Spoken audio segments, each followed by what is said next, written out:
सुप्रभात प्यारे बच्चों, आप सभी कैसे हो। आशा है आप सभी स्वस्थ होंगे। दीपदान चैप्टर में हमने अब तक पढ़ा कि पन्नाध्याय के त्याग और बलिदान का वर्णन है कि कैसे वह अपने ही पुत्र का बलिदान कर देती है कुंवर उदय सिंह की रक्षा करने के लिए। वह कुंवर उदय सिंह की धाई माँ है। इसके मुख्य पात्र मैंने आपको बताए थे। कुंवर उदय सिंह राणा सांगा का सबसे छोटा पुत्र, बनवीर राणा सांगा के भाई का दासी पुत्र होता है। कीरत झूठी पत्तल उठाने वाला, सामली परिअंत्यपुर की परिचारिका यानी नौकरानी, चंदन पन्नाधाय का पुत्र। तो पन्नाधाय कुंवर उदय सिंह की धाई माँ है। उनका लालन पालन वही करती हैं। वह उनसे अपने बच्चे की तरह प्यार करती हैं।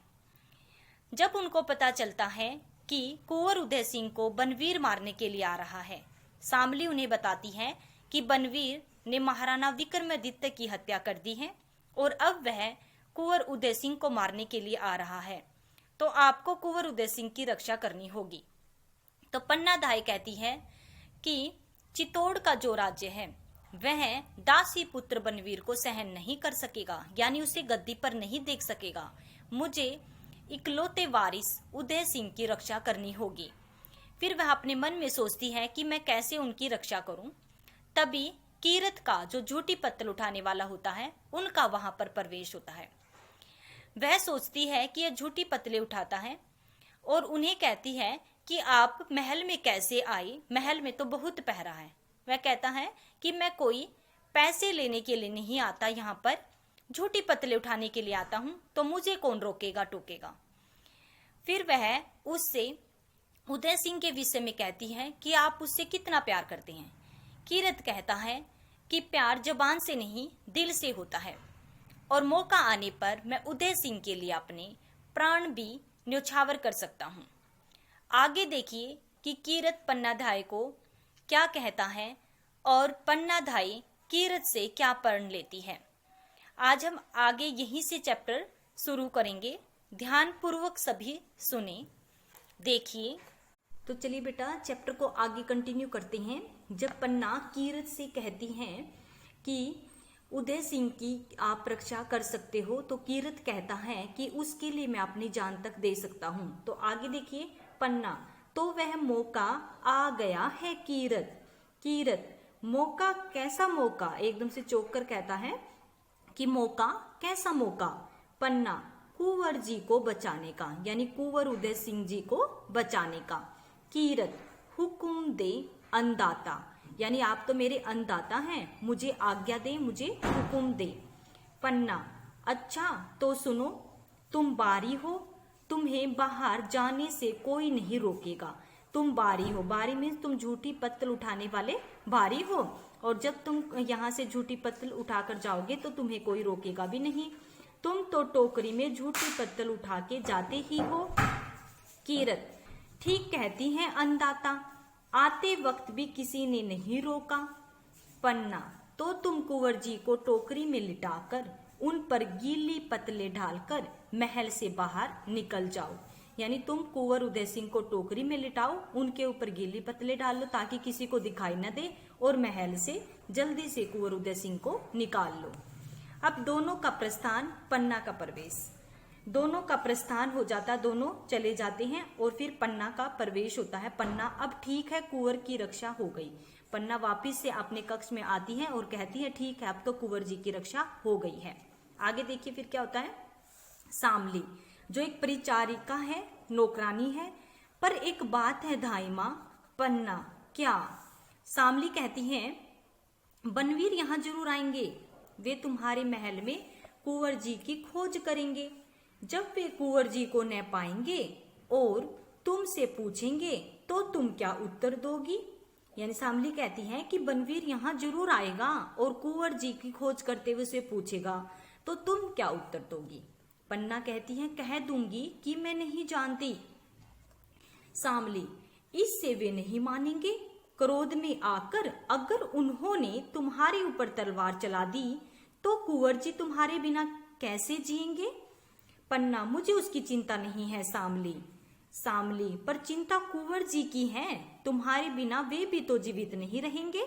फिर तुम्हारा बलिदान चित्तौड़ के किस काम आएगा, जब तुम ही मर जाओगे और तुम्हारे बाद कुंवर उदय सिंह नहीं जीवित रह पाएंगे, तो तुम्हारा जो बलिदान है, तुम्हारी जो कुर्बानी है, बलिदान मीन्स देखिए तुम्हारी जो कुर्बानी है वह किस काम आएगी। पन्ना, सचमुच कुंवर जी मेरे बिना नहीं जिएंगे, थोड़ी सी बात पर तो रूठ जाते हैं, मुझे न पाकर उनका क्या हाल होगा। शामली, किस तरह बनवीर को धोखा नहीं दे सकती, यानी किसी तरह तुम बनवीर को धोखा नहीं दे सकती। पन्ना, दे सकती हूँ। शामली, किस तरह दे सकती हो। अब आगे देखिए पन्ना क्या बताती है कि मैं कैसे बनवीर को धोखा देकर कुंवर उदय सिंह की जान बचा सकती हूँ। देखिए ये झूठी पत्तल उठाने वाला कौन है, कीरत। आगे देखिए पन्ना क्या कहती हैं। पन्ना, कुंवर जी की सैया पर किसी और को सुला दूंगी, मैं कुंवर जी की सैया पर किसी और को सुला दूंगी, वह क्रोध में अंधा रहेगा ही, यानी जब वह यहाँ पर आएगा क्रोध में होगा, और क्रोध में इंसान क्या हो जाता है, अंधा हो जाता है। मैं कुंवर जी की सैया पर किसी और को सुला दूंगी, यानी अपने मन में सोचती है और शामली को बताती है कि मैं ऐसे उनकी रक्षा करूंगी। सैया होता है बिस्तर, यानी कुंवर जी के बिस्तर पर मैं किसी और को सुला दूंगी। वह क्रोध में अंधा रहेगा ही, पहचान भी नहीं सकेगा कि यह कौन सोया हुआ है। शामली, तो कुंवर जी की सैया पर आप किसे सुला दोगी। शामली पूछती है कि कुंवर जी की सैया पर आप किसे सुला दोगी। पन्ना कहती है किसे सुला दूंगी, सोच कर एकदम से। शामली, मेरे हृदय पर वज्र गिर रहा है। शामली कहती है कि ऐसा सोचकर कि आप किसी और को सुला दोगी, मेरे तो हृदय पर वज्र गिर रहा है। हृदय पर वज्र गिरना होता है मुहावरा, यानी बड़ा आघात। देखिए मुहावरा है हृदय पर वज्र गिरना। हृदय पर वज्र गिरना मीन्स बड़ा आघात लगना। बड़ा आघात मीन्स बहुत दुख पहुंचना, बहुत दुखी होना। मुझे तो बहुत दुख पहुंच रहा है, मेरे तो हृदय पर वज्र गिर रहा है। पन्ना कहती है मेरी आंखों में प्रलय का बादल घुमड़ रहा है, यानी मेरी आंखों में तो प्रलय का बादल घुमड़ रहा है। प्रलय का बादल घुमड़ना है विनाश की आशंका होना, यानी मुझे तो विनाश की आशंका दिखाई दे रही है। देखिए प्रलय का बादल घुमड़ना मीन्स विनाश की आशंका होना, कि मुझे तो विनाश की आशंका दिखाई दे रही है। मेरे शरीर के एक एक रोम पर बिजली तड़प रही है। फिर शामली देखिए क्या कहती हैं, धाई माँ संभल जाओ, ऐसी बात न कहो कुंवर जी सैया पर। ऐसे कहते हुए अपने बात को बीच में रोक देती है। पन्ना कहती है सुला दूंगी उसी को सुला दूंगी जो मेरी आंखों का तारा है। और फिर एकदम से बीच में रुक जाती है और कहती है चंदन, फिर रुक जाती है और फिर कहती है चंदन, यानी एकदम से कहती है कि सुला दूंगी जो मेरी आंखों का तारा है। आंखों का तारा मुहावरा है, आंखों का तारा होना बहुत प्यारा, यानी जो मुझे बहुत प्यारा है। अपने ही पुत्र की बात कहती है कि मैं चंदन को उनकी जगह सुला दूंगी। शामली, एकदम से शामली सिसकियां, चंदन को सुला दूंगी।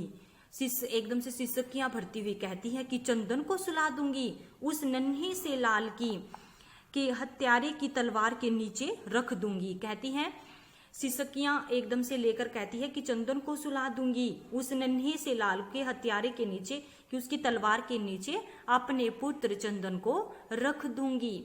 आगे देखिए शामली क्या कहती हैं। शामली, ढाई माँ ऐसा मत कहो, ऐसा मैं नहीं सुन सकूंगी। कि आप ऐसा क्यों कह रही हो, मैं ऐसा नहीं सुन सकूंगी। एकाएक बड़बड़ाहट की आवाज होती है, यानी आवाजें आती हैं बाहर से। हाथ में तलवार लिए बनवीर आ जाता है। बनवीर मध्य पीने से, मध्य में शराब का सेवन करने से उसके शब्द लड़खड़ा रहे हैं। पन्ना महाराज बनवीर कहता है सारे राजपुताने में एक ही धाई माँ है पन्ना माँ, यानी सारा राजपुताने में एक धाई माँ है पन्ना सबसे अच्छी। मैं ऐसी धाई माँ को प्रणाम करने आया हूँ, रुक कर ए धाई माँ की आंखों में आंसू। रुक कर कहता है कि इस धाई माँ की आंखों में आंसू कैसे?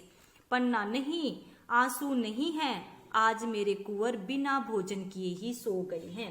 कहती हैं कि आंसू नहीं है, आज तो मेरे कुंवर बिना भोजन करके ही सो गए हैं, इसलिए आपको ऐसा लग रहा है।